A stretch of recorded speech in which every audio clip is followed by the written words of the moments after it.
नमस्कार मंडळी. अवधूत चिंतन श्री गुरुदेव दत्त श्री स्वामी समर्थ महाराज की जय. बघा, आपण आजच्या व्हिडिओमध्ये जाणून घेणार आहोत की यावर्षी 2025 रोजी अन्नपूर्णा मातेची जयंती कधी आहे.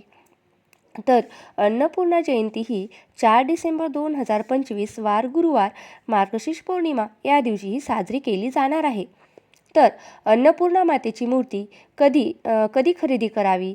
जर तुमच्याकडे ऑलरेडी अन्नपूर्णा मातेची मूर्ती असेल तर अन्नपूर्णा जयंतीला तिची पूजा कशी करावी, मूर्ती कोठे ठेवावी आणि कशात ठेवावी, तसेच जर आपण तांदळात जर मूर्ती ठेवत असाल तर आपण काय चुका करू नये, तसेच अजून काही जे नियम आहेत ते आपण आजच्या व्हिडिओमध्ये जाणून घेणार आहोत. तर त्यामुळे तुम्ही व्हिडिओ स्किप न करता शेवटपर्यंत पहा, जेणेकरून तुम्हाला संपूर्ण माहिती मिळेल. बघा, हिंदू धर्मात प्रत्येक गोष्टीला विशेष असं महत्त्व आहे, कारण दरवर्षी मार्गशीर्ष महिन्यातील पौर्णिमेला ही जयंती आपण साजरी करत असतो. आता ही तिथी माता पार्वती म्हणून देखील साजरी केली जाते. असे मानले जाते की एकेकाळी पृथ्वीवरील खूप अन्नाचा तुटवडा निर्माण झाला होता. तेव्हा माता पार्वतीने लोकांचे दुःख दूर करण्यासाठी अन्नपूर्णा म्हणून अवतार घेतला. तर यावेळी अन्नपूर्णा जयंती ही 4 डिसेंबर रोजी गुरुवारी येत आहे. तर या दिवशी अन्नपूर्णे मातेची मनोभावे पूजा केल्याने काय होतं, तर आपल्या घरामध्ये कधीही अन्न व पाण्याची कमतरता भासत नाही. तसेच अन्नपूर्णा जयंतीच्या दिवशी अन्नपूर्णा देवीची पूजा करण्यासोबतच या दिवशी उपवास देखील केला जातो. अशी मान्यता आहे की या दिवशी पूजा केल्याने अन्नपूर्णा देवीचा आशीर्वाद मिळतो आणि तिच्या कृपेने घरात अन्नधान्यांची कमतरताही कधीही भासत नाही. बघा, आपल्याकडे लग्न झालेल्या मुलीच्या हातामध्ये किंवा तिची पाठवणी करताना आपण अन्नपूर्णा देवीची मूर्ती ही तिला देत असतो. कारण त्याच्या मागे एक कारण आहे. कारण ती मुलगी ज्या घरामध्ये जाईल त्या घरामध्ये अन्नधान्याची भरभराट व्हावी, तसेच त्या घरामध्ये धनधान्याची संपन्नता यावी व त्या घरामध्ये अन्नपूर्णा देवीचा वास असावा, हे म्हणून आपण दिलं जातं आणि ते देणं अत्यंत शुभ मानलं जातं. बघा, यावर्षी मार्गशीर्ष महिन्याची पौर्णिमा ही 4 डिसेंबर रोजी सकाळी 8:36 सुरू होणार असून ती 5 डिसेंबर रोजी सकाळी 4:43 संपेल. यामुळे 4 डिसेंबर रोजी अन्नपूर्णा जयंती आपल्याला ही साजरी करायची आहे. तर अन्नपूर्णा जयंतीनिमित्त आपण काय करायला हवं, त्याचबरोबर पूजा कशी करायला हवी. अन्नपूर्णा मातेची जर मूर्ती तुमच्याकडे नसेल किंवा तुमच्या देवघरामध्ये तुम्ही नवीन अन्नपूर्णा मातेची स्थापना करणार असेल तर त्या दिवशी नक्की काय करायचं, कसं करायला हवं, या सर्व गोष्टी आपण प्रथम जाणून घेऊया. बघा, शास्त्राप्रमाणे मार्गशीर्ष पौर्णिमेला पार्वती देवीने सृष्टीच्या सर्व जीवांचे पोषण करण्यासाठी अन्नपूर्णा यांच्या रूपात अवतार घेतला होता. म्हणून हा दिवस अन्नपूर्णा जयंती म्हणून सुद्धा साजरा केला जातो. आता या दिवशी आई अन्नपूर्णा देवीची जे भक्तिभावाने पूजा करतात त्यांच्या घरात कधीच धनधान्याची कमतरताही भासत नाही. तर धार्मिक मान्यतेनुसार अन्नपूर्णेचा निवास हा आपल्या घराच्या स्वयंपाकघरात असतो. म्हणूनच असं म्हटलं जातं की स्वयंपाकघर कधीही अस्वच्छ ठेवू नये, ताटात खरकटही राहू देऊ नये, कधीही अन्नाचा अपमान करू नये. माता अन्नपूर्णेच्या कृपेने किंवा सृष्टीचे पोषण होते. या दिवशी माता अन्नपूर्णेची पूजा कशी करायची हे मी तुम्हाला थोडक्यात सांगते. बघा, अन्नपूर्णा जयंतीच्या दिवशी म्हणजेच मार्गशीर्ष पौर्णिमेच्या दिवशी पहाटे सूर्योदयाच्या वेळी उठून आपल्याला अंघोळ करून पूजास्थळ व स्वयंपाक घर पूर्णपणे स्वच्छ करायचं आहे. त्यानंतर स्वयंपाक झाल्यानंतर पूजा करायची आहे. अन्नपूर्णा मातेचे चित्र समोर ठेवून त्याची पूजा करायची आहे. जर तुमच्याकडे अन्नपूर्णा मातेची मूर्ती असेल तर तिचीही आपण स्थापना करायची आहे, छान अशी पूजा करायची आहे. जर अन्नपूर्णा मातेची मूर्ती नसेल तर या दिवशी तुम्ही नवीन मूर्ती देखील खरेदी करू शकता आणि तुमच्या स्वयंपाकघरामध्ये अन्नपूर्णा मातेची पूजाही करू शकता. आणि त्यानंतर ती मूर्ती आपल्याला देवघरामध्ये ठेवायची आहे. लोकांना अन्नाचे महत्त्व समजावे, हाच अन्नपूर्णा जयंतीचा उद्देश आहे. आपल्याला अन्नातून जीवन मिळते, म्हणून आपण कधीही अन्नाचा अनादर करू नये किंवा त्याची नासधूस करू नये. अन्नपूर्णा जयंतीच्या दिवशी स्वयंपाकघर स्वच्छ करून गॅस किचन वटा वगैरे सगळं स्वच्छ करून घ्यायचं आणि अन्न यांची पूजा करायची आहे. यासोबतच या दिवशी न विसरता आपल्याला गरजूंना अन्नदान देखील नक्की करायचं आहे. बघा, आपल्याला छोटा चौरंग घ्यायचा आहे आणि त्या चौरंगावरती आसन ठेवायचे आहे. तर सर्वप्रथम आपल्याला 2 तुपाचे दिवे लावून घ्यायचे आहेत. तर सर्वप्रथम दीप प्रज्वलन करून आपल्याला दिव्याची सर्वप्रथम पूजा करून घ्यायची आहे. दिव्याला हळद, कुंकू, फुलं, अक्षता व्हायची आहे. धूप दीप दाखवायचा आहे. त्यानंतर गणपतीची मूर्ती किंवा सुपारी घेऊन गणपतीची देखील स्थापना करायची आहे. त्यानंतर गंध, फुलं, अक्षता वाहून ते घ्यायच्या आहेत आणि त्यानंतर एक छोट्या तामणामध्ये आपल्याला अन्नपूर्णा देवीची मूर्ती घ्यायची आहे. सर्वप्रथम आपल्याला पाण्याने अन्नपूर्णा मातेच्या मूर्तीवरती अभिषेक घालून घ्यायचा आहे आणि त्यानंतर पंचामृताने अभिषेक घालून घ्यायचा आहे. हळद आणि चंदन मिश्रित पाण्याने आपल्याला मातेवरती अभिषेक करून घ्यायचा आहे. त्यानंतर आपण एक स्वच्छ पाण्याने परत एकदा अभिषेक घालून घ्यायचा आहे. माता अन्नपूर्णेला अभिषेक घालून झाल्यानंतर छोटंसं तामण घ्या. त्या तामणामध्ये आपल्याला एक वाटीवर तांदूळ घ्यायचे आहेत. ते तांदूळ तामणामध्ये पसरून घ्यावे व हे तांदूळ अखंड असावे. नंतर त्या तांदळावर अक्षदा, हळद, कुंकू व्हायचे आहेत. हळद, अक्षदा, कुंकू व्हायचे आहेत आणि त्यानंतर माता अन्नपूर्णेची मूर्ती आपल्याला त्याच्यावरती ठेवायची आहे. माता अन्नपूर्णेला हळद, कुंकू, चंदन इत्यादी सर्व आपल्याला लावून घ्यायचं आहे. वस्त्र अर्पण करायचं आहे आणि माता अन्नपूर्णेला धूप दीप नैवेद्य वाहून, फुलं वाहून त्यांची स्थापना करायची आहे. याचबरोबर या दिवशी आपल्याला तांदूळ घ्यायचे आहेत. तर आपल्या मुठीमध्ये तांदूळ घेऊन एक मूठ अन्नपूर्णा मातेवरती सोडायचे आहेत. अन्नपूर्णा मातेच्या खांद्यावरती येईल इथपर्यंत तांदूळ आपल्याला अर्पण करायचे आहेत. तर अशा पद्धतीने आपल्याला माता अन्नपूर्णेवरती तांदूळ व्हायचे आहेत. अशी पूजा करायची आहे. त्यानंतर माता अन्नपूर्णेची प्रार्थना करायची आहे.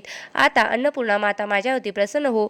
जो मी स्वयंपाक करते त्याची रुची येऊ दे आणि जे मी अत्यंत मन लावून सुंदर भावनेने अन्न बनवते त्यामध्ये सात्विकता येऊ दे.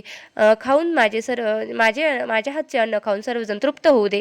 माझ्या मनातील मातृभाव जागा होऊ दे. आपणास कोणीही उपाशी राहणार नाही याची मला काळजी घेऊ दे. भुकेल्याला अन्न देण्याचा भाव माझ्या मनी नेहमी असा जागा राहू दे. अशी अन्नपूर्णा मातेकडे आपल्याला प्रार्थना करायची आहे.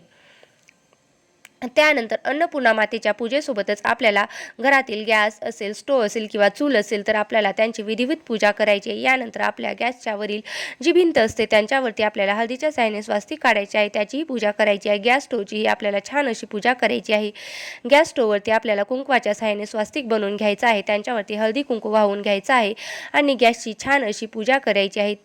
तर या दिवशी आपल्याला घरातील अन्नधान्याची त्याचबरोबर गंगा पूजा म्हणजेच पाण्याचीही पूजा करायची आहे. तर नक्की कशी करायची? आपल्याला स्वयंपाकघरातील रोजच्या वापराच्या ज्या गोष्टी आहेत, ज्या छोट्या मोठ्या गोष्टी असतील त्यांची देखील आपल्याला पूजा करायची आहे. तर ती कशी करायची आहे ते आपण जाणून घेऊया. बघा, पूजा करायची आहे. अन्नपूर्णा मातेची आपल्याला आरती करायची आहे आणि आरती झाल्यानंतर माता अन्नपूर्णेला आपल्याला खिरीचा नैवेद्य दाखवायचा आहे. यामध्ये थोडंसं केशर टाकायचं आहे आणि केशर मिश्रित आपल्याला खिरीचा नैवेद्य हा अन्नपूर्णा देवीला दाखवायचा आहे. आता पौराणिक मान्यतेनुसार एकदा पृथ्वीवर अन्नाची कमतरता होती आणि लोक उपाशी राहू लागले. हताश होऊन लोकांनी ब्रह्म विष्णूची प्रार्थना केली. यानंतर ब्रह्मा आणि विष्णूने शिवाला योगनिद्रेतून जागे केले आणि संपूर्ण समस्येची जाणीव करून दिली. समस्येचे निराकरण करण्यासाठी शिवाने स्वतः पृथ्वीचे निरीक्षण केले. त्यानंतर माता पार्वती अन्नपूर्णेचे रूप घेऊन पृथ्वीवरती अवतरली आणि संपूर्ण लोकांचा उद्धार केला. हा दिवस मार्गशीर्ष पौर्णिमेचा होता. त्यामुळे या दिवसाला अन्नपूर्णा जयंती म्हणून देखील ओळखली जाऊ लागली. हिंदू धर्मात आपण दररोज वापरत असलेले हे अन्न देवी समान आहे. अन्नपूर्णाशी याचा संबंध आहे. अन्नपूर्णा मातेच्या जे वाटीमधील जे तांदूळ आपल्याला असतात ते प्रसाद म्हणून आपल्याला सेवन करायचं आहे. मूर्तीच्या खाली असलेल्या तांदळाचे दाणे आठवड्यातून एकदा बदलताना घरामध्ये शाकाहारी जेवण तयार करण्यासाठी याचा वापर करायचा आहे. अन्नपूर्णा जयंतीच्या दिवशी देवीची षोडोपचारी पूजा केली जाते. भक्त अन्नपूर्णा देवीला अन्नाभिषेक अर्पण करतात. तर अन्नपूर्णा जयंतीला स्त्रिया अन्नपूर्णा देवीला प्रसन्न करण्यासाठी आणि तिचे आशीर्वाद मिळवण्यासाठी उपवास करतात. ते दिवसभर काहीही खात नाहीत किंवा पित नाहीत. रात्री अन्नपूर्णा देवीची पूजा करून उपवास सोडला जातो. या दिवशी अन्नपूर्णा देवीला अष्टकम पाठ करणे अत्यंत शुभ मानले जाते. अशा पद्धतीने तुम्हाला अन्नपूर्णा जयंतीच्या दिवशी अशी अन्नपूर्णा देवीची, अन्नपूर्णा मातेची पूजा करायची आहे. त्याचबरोबर आपल्याला स्वयंपाकघरामध्येही वापरल्या जाणाऱ्या वस्तूची, स्वयंपाकघराची आपल्याला छान अशी पूजा करायची आहे. सकाळी तुम्हाला जमलं तर तुम्ही ही पूजा सकाळी सुद्धा करू शकतात आणि नाही जमलं तर तुम्ही सायंकाळच्या वेळेला लक्ष्मी येण्याच्या वेळी सुद्धा तुम्ही ही पूजा छान अशी करू शकता. आता ही पूजा आपल्याला किचन रूममध्ये म्हणजेच आपल्या स्वयंपाकघरामध्ये करायची आहे. किचन ओट्यावर केली जाते. तर तुमचं अन्नपूर्णा मातेसाठी स्वयंपाकघरात कुठे जागा असेल तिथे तुम्ही देखील हे करू शकता. आता अन्नपूर्णा मातेच्या सेवेसंदर्भात या गोष्टी नेहमी लक्षात ठेवा. बघा, अन्नपूर्णा मातेच्या मूर्तीची स्थापना ही करत असताना नेहमी तांदळात करत असताना तांदूळ तुम्ही पितळी प्लेटमध्ये किंवा तांब्याच्या प्लेटमध्येच ठेवू शकता. तांदळामध्ये अन्नपूर्णा मातेची मूर्ती स्थापन करणे अतिशय शुभ मानले जाते, कारण तांदळाचा रंग पांढरा असतो आणि पांढऱ्या रंगाचा संबंध हा शुक्र ग्रहाशी असतो. त्यामुळे तांदळामध्ये अन्नपूर्णा मातेची मूर्ती ठेवली तरच नक्कीच त्याचे शुभ फळ आपल्याला प्राप्त होते आणि आपल्या घरातील ग्रहदोष देखील दूर होतात आणि घरामध्ये धनधान्याची बरकरत ही राहत असते. तांदळामध्ये मूर्ती ठेवत असताना कोणत्या चुका करू नये, तर मूर्ती तांदळामध्ये ठेवत असताना तांदूळ हे नेहमी अखंड असावे. तांदूळ हे कोठी खंडित असू नयेत, किडलेलीही असू नयेत. तसेच अन्नपूर्णा मातेच्या हातामध्ये जी पळी असते त्या पळीमध्ये देखील तांदळाचे 2-4 दाणे ठेवावे, कारण कधीही पळी रिकामी ठेवू नये. रिकामी पळी ठेवली तर घरामध्ये दोष लागतो आणि घरामध्ये सुख, शांती, समाधान नाहीसे होते असे वाटत असते. तर नक्कीच अन्नपूर्णा मातेची ही घरामध्ये स्थापित करावी व तिची दररोज पूजा करावी. रोज देवघरातील सर्व देवांची पूजा करताना त्याचप्रमाणे अन्नपूर्णा मातेची देखील पूजा करावी. पौर्णिमेला किंवा मंगळवारी किंवा शुक्रवारी अन्नपूर्णा मातेच्या मूर्तीवरती कुंकुमार्चन जरूर करावे किंवा धान्य अर्पण करावे. कुंकुमार्चन कसे करावे, तर कुंकू आपल्या बोटाच्या चिमटीमध्ये घेऊन मूर्तीच्या चरणापासून डोक्यापर्यंत अर्पण करावे. या विधीस आपण कुंकुमार्चन असे म्हणतो. तर अंगठा, अनामिका या बोटांचा वापर करून आपण कुंकुमार्चन करावे. कुंकुमार्चन करतेवेळी पुढील मंत्र म्हणावा, उच्चार करावा. अन्नपूर्णा सदा पूर्णे शंकर प्राणवल्लभे ज्ञान वैराग्य सिद्ध भिक्षास देही पार्वते ओम ओम अन्नपूर्णाय नमः या साध्या मंत्राचा सुद्धा देखील तुम्ही जप करू शकता. नंतर 7 धान्य अर्पण कसे करावे, कधी करावे. अन्नपूर्णा मातेच्या मूर्तीवरती थोडे थोडे धान्य अर्पण करावे. हे धान्य मातेच्या खांद्यापर्यंत येईल इतकेच धान्य आपण अर्पण करावे. 7 धान्य अर्पण कधी करावे, तर मंगळवार, शुक्रवार आणि पौर्णिमेला हे तुम्ही 7 धान्य अर्पण करू शकतात. शिवमोठ आपण जशी वाहतो तसे आपण धान्य मूर्तीवरती अर्पण करावे. या विधीमुळे आपण अन्नपूर्णा मातेचा आशीर्वाद आपल्याला आपल्या घरावरती राहतो. अन्नपूर्णा मातेचे खरे स्थान हे आपले स्वयंपाकघर असतं. त्यामुळे प्रत्येक महिलेने आपले स्वयंपाकघर स्वच्छ आणि नीटनेटके ठेवावे, कारण अन्नपूर्णा मातेचा आशीर्वाद आपल्याला स्वयंपाकघरातूनच मिळत असतो आणि धनधान्य ही भरभरून राहते. प्रत्येक मंगळवारी, शुक्रवारी, पौर्णिमेला स्वयंपाकघरी स्वच्छ करून घ्यावे व स्वयंपाकघराच्या भिंतीवर ओल्या कुंकवाने किंवा हळदीने स्वास्तिक काढावे. गॅस शेगडीवरती ही स्वास्तिकची पूजा करावी. मंगळवारी व शुक्रवारी ही पूजा करावी. मंगळवारी व शुक्रवारी पूजा ही प्रत्येक पौर्णिमेला अन्नपूर्णा मातेला समर्पित असते. असा एक दिवा लावावा, आपल्या घरामध्ये आवर्जून लावावा.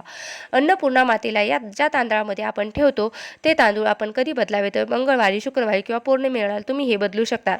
हे तांदूळ बदलत असताना त्यातील थोडेसे तांदूळ हे पक्ष्यांना खाऊ घालावे आणि थोडे तांदूळ घरातील तांदळामध्ये मिक्स करावे. असे केल्याने घरात भरभराट होते. किंवा तांदूळ तुम्ही गाईला खाऊ घालू शकता किंवा तांदळाचा भात बनवून गाईला तुम्ही खाऊ घालू शकता, परंतु तांदूळ वाया जाणार नाही याची देखील काळजी घ्या.